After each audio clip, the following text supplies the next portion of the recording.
हमारे सामने समस्या है।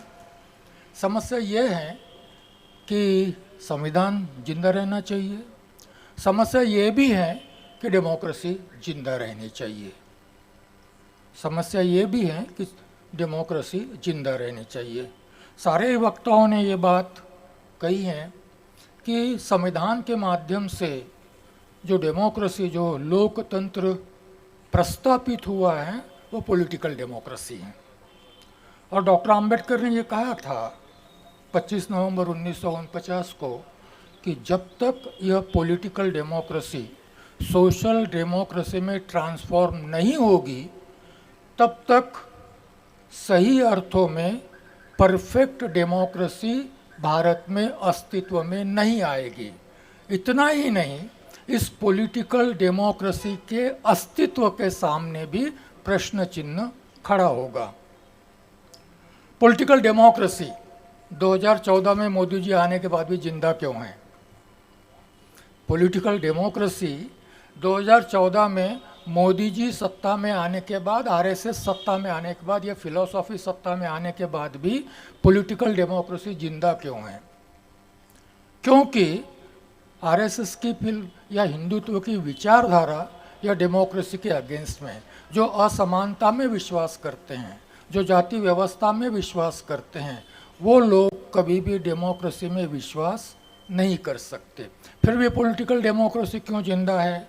क्योंकि 1940 में, 1940 में विनायक दामोदर सावरकर जी कहते हैं we do also believe in one man one vote one value. यहाँ तक डेमोक्रेसी में हम विश्वास करते हैं, प्रोवाइडेड किसी को भी किसी भी प्रकार का विशेषाधिकार नहीं मिलना चाहिए। कहाँ तक विश्वास करते हैं?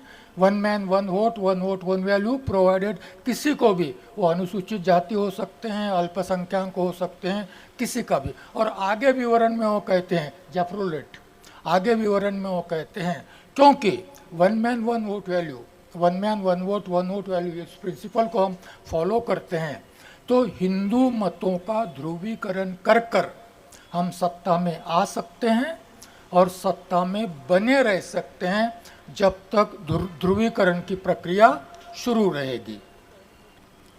इसीलिए पॉलिटिकल डेमोक्रेसी जिंदा है, क्योंकि ध्रुवीकरण करने में वह सफल हुए हैं।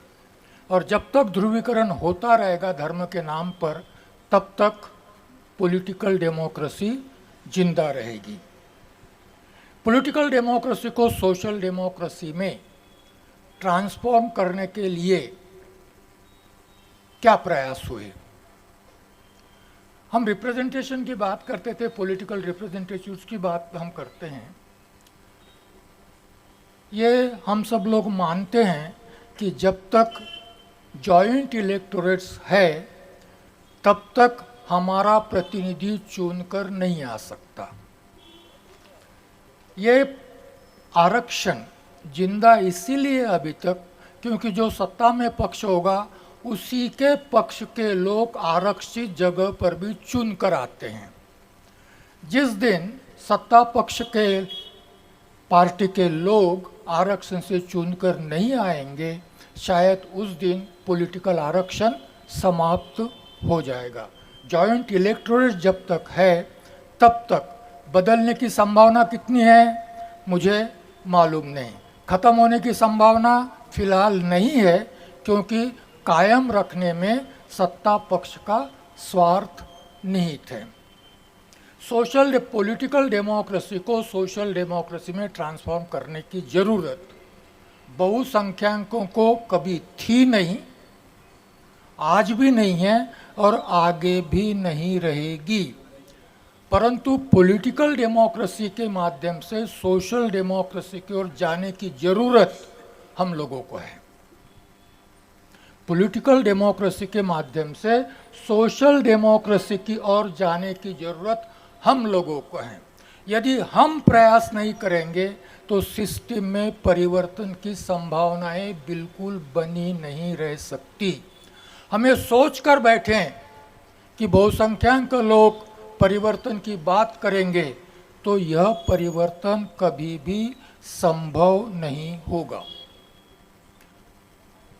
सोशो इकोनॉमिक पॉलिटिकल जस्टिस, जैसे डॉक्टर बाबा साहब अम्बेडकर कहते हैं कि समता, स्वतंत्रता, बंधुता यह बातें अलग नहीं की जा सकती, उसी प्रकार से सोशल जस्टिस, इकोनॉमिक जस्टिस और पॉलिटिकल जस्टिस यह सेपरेट नहीं किया जा सकता। इकोनॉमिक जस्टिस है तो सोशल जस्टिस मिलने की संभावना बढ़ती है, social equality, social equal opportunity संभावना बढ़ती है, पॉलिटिकल पार्टिसिपेशन बढ़ने की भी संभावना बढ़ती है। एक बढ़ने से दूसरा बढ़ता है, इसको हम कहते हैं वर्चुअस सर्कल। परंतु social injustice, economic injustice, political injustice, यदि ये विशियस सर्कल शुरू होता है तो तीनों सफ़र होते हैं। पॉलिटिकल पार्टिसिपेशन कम होगा, इकोनॉमिक पार्टिसिपेशन कम होगा, इकोनॉमिक पार्टिसिपेशन कम होगा, सोशल जस्टिस मिलने की संभावना विद्यमान नहीं रहेगी। इसलिए हमको इन तीनों बातों को समझना चाहिए। 2014 के बाद ऐसा लगता है कि सोशल इनइक्वलिटी या सामाजिक असमानता में वृद्धि हो रही है। मैं इस बात को दूसरे ढंग से रखना चाहूँगा, क्योंकि पॉलिटिकल डेमोक्रेसी सोशल डेमोक्रेसी में ट्रांसफॉर्म हुई ही नहीं। इसका मतलब यह है कि 1950s में जो समाज व्यवस्था थी वही समाज व्यवस्था 2022 में भी जैसे कि वैसी है, उसमें किसी प्रकार का कोई परिवर्तन नहीं हुआ। परिवर्तन हुआ तो दो बातों में हुआ। पहले 2014 के पहले अनुसूचित जाति पर अन्याय अत्याचार होते थे, उसके लिए आंदोलन भी किए जाते थे। आंदोलन पीड़ितों को न्याय मिले इसलिए होते थे और पीड़क को दंडित किया जाना चाहिए इसलिए होते थे। और सरकार शायद सॉफ्ट हिंदुत्व वाली बोल सकते हैं उसको, इस प्रकार से थी, तो उस आंदोलनों को वो सोचती भी थी और उसके बारे में कुछ एक्शंस होती भी थी। 2014 के बाद परिस्थिति ऐसे आ गई, 2014 से 19 की यदि बात करें तो non state actors supported by the state, मैं जो बात बोल रहा हूं, non state actors supported by the state, वो स्टेट का पार्ट नहीं थे परंतु स्टेट सपोर्टेड थे, उनके द्वारा अनुसूचित जाति, जनजाति और अल्पसंख्यकों को अत्याचार बढ़ने लग गए। आंदोलनों की तीव्रता कम होने लग गई क्योंकि आंदोलनों का प्रभाव हो नहीं रहा था। सरकार आंदोलनों की तरफ देखने के लिए भी तैयार नहीं थी। आंदोलनों का प्रभाव घटता जा रहा था और स्टेट सपोर्टेड एक्टर्स अन्याय अत्याचार करते रहे थे। 2019 के बाद state become the party now. अब स्टेट द्वारा अन्याय अत्याचार हो रहे हैं और इसीलिए स्टेट द्वारा यदि अन्याय अत्याचार होते हैं और जुडिशियरी जो स्थिति है राम मंदिर के डिसीजन के बाद या आरक्षण के संबंध में जो भी निर्णय आ रहे हैं, उन निर्णयों को जब हम देखते हैं तो न्याय मिलने की संभावना भी क्षीण होते जा रही हैं। ऐसी स्थिति में स्वाभाविक है कि हमको ये लगता है कि social inequality, social injustice, social discrimination, social atrocities बढ़ रही है।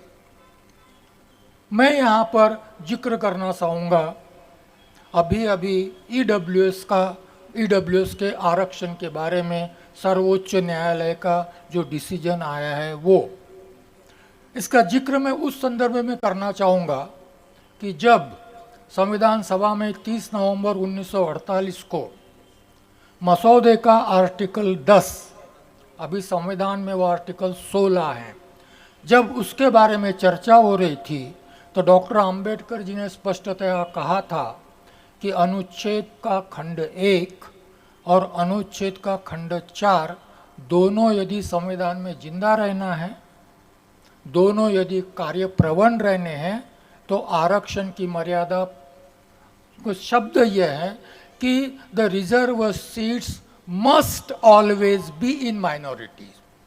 बाबा साहब के शब्द हैं ये, 30 नवंबर 1948। Reservation must reserve seats must always be in minority. उनका तर्क ये था कि यदि रिजर्वेशन की 50% की मर्यादा बढ़ जाती है तो अनुच्छेद 16 का खंड 1 जो इक्वेलिटी ऑफ अपॉर्चुनिटी की बात करता है वो जिंदा नहीं बचेगा, वो मर जाएगा। वो खंड जिंदा रखना है, मतलब हमें समाज कैसे बनाना है? हमें समाज बनाना है equal social status and equal opportunity का। उसके लिए आरक्षण और आरक्षण की मर्यादा 50%। अब ये सर्वोच्च न्यायालय के निर्णय ने आरक्षण की सीमा बढ़ा दी और संविधान के प्रावधान के अंतर्गत बढ़ा दी। संविधान को यह सीमा मान्य है ऐसा बोल दिया गया। दूसरी बात, पहली बार आर्थिक आधार पर आरक्षण दिया गया। तीसरी बात यह है कि 2 जजों का जो डिसेंट ओपिनियन आया है, जो सहमति नहीं है, असहमति की, किसी ने भी आर्थिक आधार पर आरक्षण का विरोध नहीं किया। 5 में से किसी भी न्यायमूर्ति ने आर्थिक आधार पर आरक्षण का विरोध नहीं किया। चीफ जस्टिस और दूसरे जो जस्टिस थे उन्होंने इस आरक्षण का विरोध सिर्फ इसलिए किया कि इस आरक्षण से अनुसूचित जाति, अनुसूचित जनजाति और ओबीसी जिनको आज आरक्षण प्राप्त है, इन समुदायों में से जो गरीब है उनको एक्सक्लूड किया गया है ईडब्ल्यूएस में से। समझ रहे मेरे बात को? इन समुदायों में जो गरीब हैं उनको इस ईडब्ल्यूएस के आरक्षण से एक्सक्लूड किया गया और यह एक्सक्लूजन असमानता को प्रमोट करता है, संविधान को मान्य नहीं, इसलिए हम इसका विरोध करते हैं। मैं सोच रहा था कि यदि अनुसूचित जाति, जनजाति और ओबीसी के गरीब ईडब्ल्यूएस में आ जाते हैं तो जाति आधारित आरक्षण की आवश्यकता रहेगी या समाप्त होगी? मेरी बात समझ, मेरे पास इसका जवाब अभी फिलहाल नहीं है, सोचना पड़ेगा इसको। यदि ये गरीब सारे इसमें आ जाते हैं तो फिर आगे चलकर केवल आर्थिक आधार पर आरक्षण की संभावना बन जाएगी, शायद जाति आधारित आरक्षण समाप्त हो जाएगा। एक न्यायाधीश महोदय ने कहा भी है कि अब जाति आधारित आरक्षण की समाप्ति का समय आ गया है। दूसरी संभावना मेरे लिए बड़ी चिंता की बात है, यदि आरक्षण की सीमा ऐसे ही बढ़ती जाए और आर्थिक आधार पर आरक्षण भी आ जाए तो 16(1) मर जाएगा। मेरी चिंता वो है। आज हम बाबा साहब का नाम लेकर आरक्षण की बात करते हुए भी समानता की बात करते हैं, परंतु 16(1) जब मर जाएगा आरक्षण की सीमा बढ़ते बढ़ते तो जाति व्यवस्था परमानेंट हो जाएगी। आरक्षण भले ही कायम रहेगा नहीं रहेगा मुझे मालूम नहीं, जाति व्यवस्था परमानेंट हो जाएगी, हो जाने की संभावना इस सुप्रीम कोर्ट के जजमेंट से बन जाती है, ऐसा मैं सोचता हूँ। ये मेरा मत है। मैं आह्वान करता हूँ आप सब लोग इंटेलेक्चुअल लोग हो, इस आरक्षण के निर्णय को गंभीरता से पढ़ना चाहिए, क्योंकि केवल आरक्षण पर इसका प्रभाव नहीं हो रहा है। संविधान का बेसिक आधार जो है समानता, उस समानता के सिद्धांत के लिए ये सर्वोच्च न्यायालय का जजमेंट बड़ा ही दुखदायी है। और इसीलिए यदि हम समानता को जिंदा रखना चाहते हैं तो सर्वोच्च न्यायालय के इस निर्णय को गंभीरता से देखना चाहिए। और दूसरी बात जो है, पॉलिटिकल आरक्षण हो,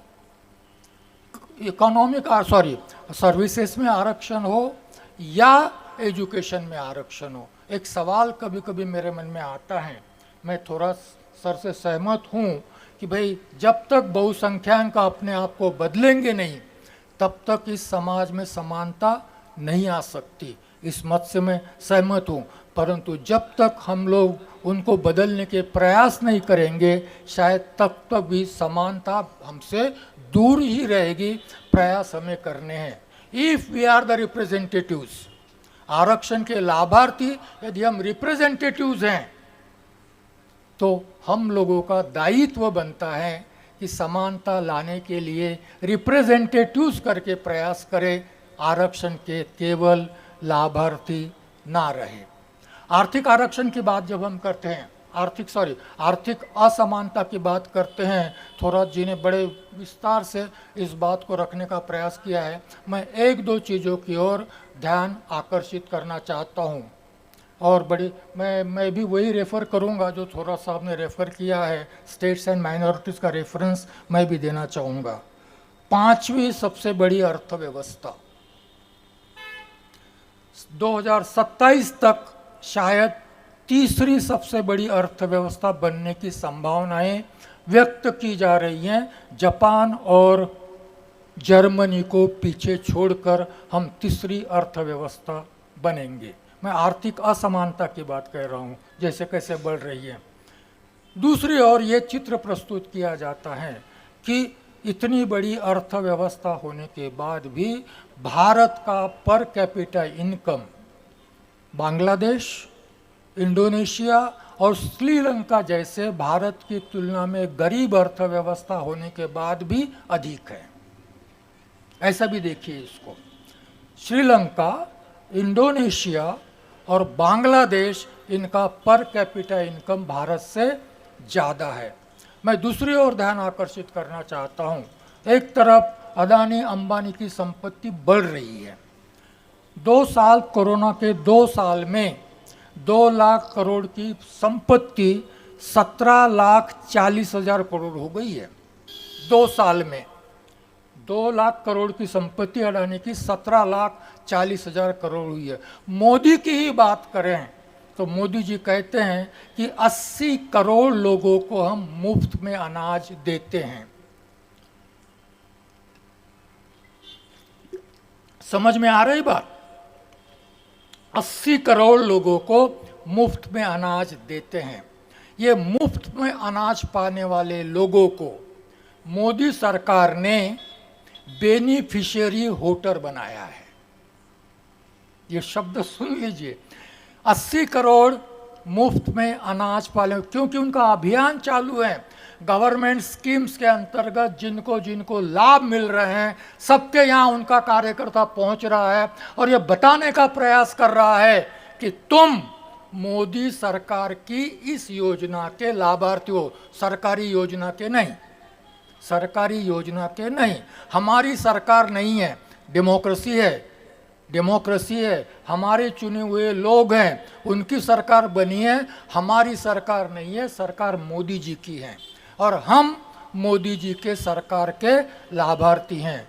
और फिर जैसा थोरात जी ने कहा है, डॉक्टर अंबेडकर जी भी कहते हैं, जिसके पास आजीविका नहीं है, जिसके 80 करोड़ लोग जिनके पास आजीविका नहीं है, वह लोग कभी भी विवेक से, स्वतंत्रता से अपने वोट का अधिकार का उपयोग नहीं कर सकते। और इसीलिए पॉलिटिकल डेमोक्रेसी में यह स्वतंत्र स्वयंभू वोटर आज बेनिफिशियरी वोटर बन गया है। और बेनिफिशियरी वोटर किसको वोट देगा, इसका जवाब डॉक्टर बाबा साहब आम्बेडकर ने उसको दिया है। उसके पास चॉइस नहीं है, जिंदा रहना है तो उसके पास चॉइस नहीं है। बाबा साहब कहते हैं कि वो सरेंडर करता है अपने सारे फंडामेंटल राइट्स को। जिंदा रहने के लिए वो अपने सारे फंडामेंटल राइट्स को सरेंडर करता है। वोटिंग राइट भी वह सरेंडर कर देगा। संविधान में किसी प्रकार का परिवर्तन न करते हुए भी लोगों का वोटिंग राइट छीना जा रहा है। और इसके लिए भारत के डेमोक्रेसी को फ्री डेमोक्रेसी नहीं कहा जाता, इसको कहता है इलेक्टोक्रेसी।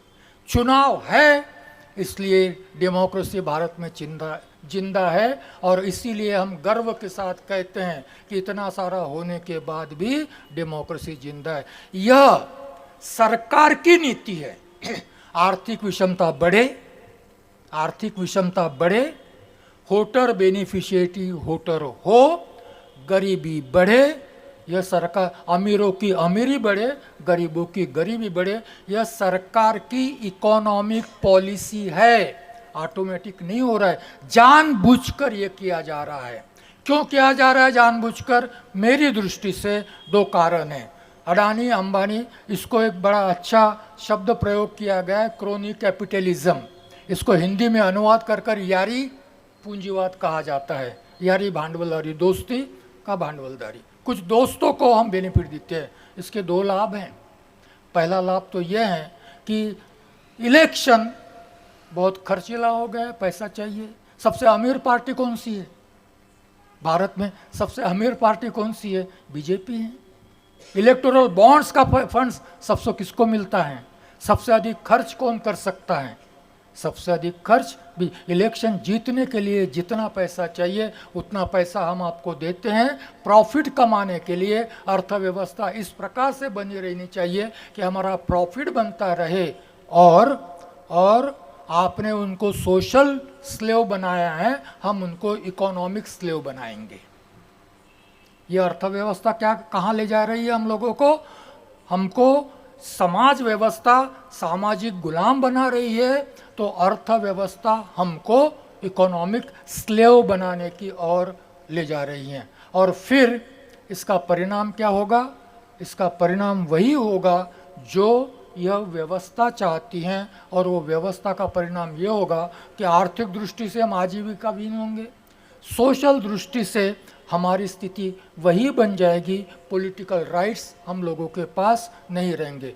तो आर्थिक व्यवस्था और सोशल व्यवस्था के चलते पॉलिटिकल डेमोक्रेसी भी अभी खतरे में आ रही है। इसको इस प्रकार से समझ लेना चाहिए। थोड़ा सा मीडिया पर बोलना चाहूँगा।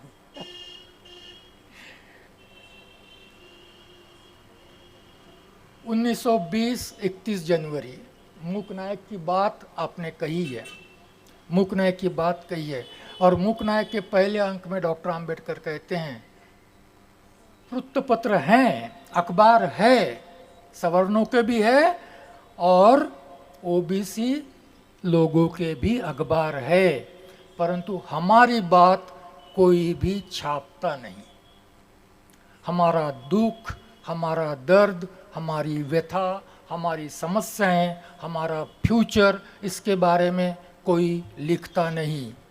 एक नया रिपोर्ट आया है, who tells our stories matters. ये नया रिपोर्ट है 2022 का, representation of marginalised caste groups in Indian newsroom. Oxfam का रिपोर्ट है।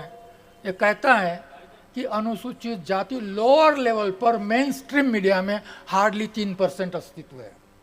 लोअर लेवल पर, अपर लेवल पर नहीं, अपर लेवल पर 0 है, लोअर लेवल पर 3% अस्तित्व में है। 1920 2022 मीडिया के संबंध में हम कहाँ पर हैं? मीडिया के संबंध में हम कहाँ पर हैं? और ऐसा मीडिया, डॉक्टर बाबा साहब आम्बेडकर मीडिया के लिए बड़े अनुकूल थे, इसीलिए तो उन्होंने कहा कि राइट टू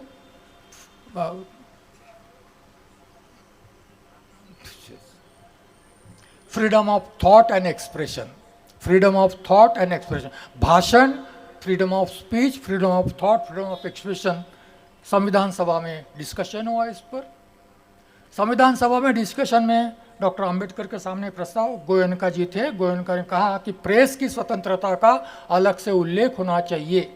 डॉक्टर आम्बेडकर ने कहा कि अलग से उल्लेख करने की जरूरत नहीं है, व्यक्ति की स्वतंत्रता में ही प्रेस की स्वतंत्रता भी निहित है, संपादक को भी वही स्वतंत्रता मिलेगी, अलग से उल्लेख करने की जरूरत नहीं। परंतु जब 1920 से लेकर तो आगे तक मीडिया की भूमिका लोगों का मत बनाने में सही जानकारी देकर वॉच डॉग की भूमिका है। मीडिया का महत्व क्यों माना जाता है लोकतंत्र में? मीडिया यह वॉच डॉग की भूमिका निभाएगी और जनों के हित के संरक्षण के लिए, लोगों के हित के संरक्षण के लिए। जब मीडिया सरकार की अंकित बन जाती हैं, मीडिया पूंजीपतियों द्वारा खरीदी जाती हैं, तब मीडिया का रोल बदल जाता है और उसका रोल ये होता है not generating awareness among the public but manufacturing the opinion in favour of the जो सत्ता में है उनके अनुकूल। अब रोल क्या हो गया मीडिया का? पहले रोल क्या था? जनरेटिंग अवेयरनेस रोल था। किसके किसके किसके किसका अवेयरनेस? लोगों को अवेयर करना था। किसके अगेंस्ट? यदि सत्ता आपके अनुकूल नहीं है, आप पर अन्याय करती है, अत्याचार करती है। आज रोल क्या हो गया? आज रोल हो गया मैन्युफैक्चरिंग द ओपिनियन। और इसीलिए मोदी, इसीलिए ट्रंप और एक नाम और भी है जिनको अभी नोबेल प्राइज मिला है, उनका नाम है मारिया रेसा। यह फिलीपाइंस की है। फिलीपाइंस में अभी कौन आया है वो? फर्डिनेंड मार्कोस फिलीपाइंस का एक प्रकार से ऑटोक्रेटिक ये था, हुकुमशाही था, तानाशाह था। उसका बेटा अभी फिर से प्रेसिडेंट चुनकर आया है और इस पत्रकार को बड़ा दुख है कि मीडिया ने उसकी पॉजिटिव इमेज बनाई है। मीडिया ये कर सकती हैं, ये कर रही हैं, ये मीडिया का रोल है और इस मीडिया में हमारा कोई भी रोल नहीं है। ऑल्टरनेटिव मीडिया हमारे मित्र कि जो मीडिया का है, मैं उसको ऑल्टरनेटिव मीडिया बोलते हैं ना, आपकी लैंग्वेज है ये, उसको ऑल्टरनेटिव मीडिया है। ये ऑल्टरनेटिव मीडिया अभी भी शायद डिजिटल मीडिया तक सीमित है, अभी भी शायद डिजिटल मीडिया तक सीमित है। प्रिंट मीडिया और इलेक्ट्रॉनिक मीडिया में अभी भी इसका अस्तित्व नहीं है। बराबर है? प्रिंट मीडिया और इलेक्ट्रॉनिक मीडिया में इसका अस्तित्व अभी भी नहीं है। हो सकता है कि ऑल्टरनेट मीडिया में 10-12 नाम दिए गए, उसमें मूक नायक भी एक नाम है और वो लहरिया एक नाम और है, खबर लहरिया, ऐसे कुछ नाम हैं, परंतु ये सारे डिजिटल मीडिया के नाम है। प्रिंट मीडिया जिसका आज भी आउटरीच और ट्रस्टवर्दीनेस, बराबर है, आउटरीच और ट्रस्टवर्दीनेस आज भी सबसे अधिक है, उसमें हमारा कोई भी अस्तित्व नहीं है। इलेक्ट्रॉनिक मीडिया में भी हमारा कोई भी अस्तित्व नहीं है और इसीलिए कभी कभी जो भी कुछ छोटी मोटी बातें आ जाती हैं तो बिना किसी वेरिफिकेशन के हमारे मित्र दौड़कर आते हैं कि आज मैंने मोबाइल पर इस प्रकार की न्यूज़ देखी और ये जो मीडिया है यह गलत धारणाएं, गलत इन्फॉर्मेशन बड़ी तेज़ी से प्रचार प्रसार में लगी हुई है। मीडिया भी महत्व की है, परंतु मीडिया डिस्ट्रक्टिव बन गई है हम लोगों के लिए। आज का मेन स्ट्रीम मीडिया हम लोगों के लिए डिस्ट्रक्टिव है। पॉलिटिकल सिचुएशन को मैंने आपको बात की, सोशल सिचुएशन की बात की, इकोनॉमिक सिचुएशन की बात की, सर्वोच्च न्यायालय की बात की, मीडिया की भी बात की, परंतु इन सारी परिस्थितियों में रास्ता निकालने की ज़रूरत है। समस्या है तो समाधान भी ढूंढना पड़ेगा। क्या हम समाधान ढूंढने का प्रयास करना चाहते हैं? धन्यवाद।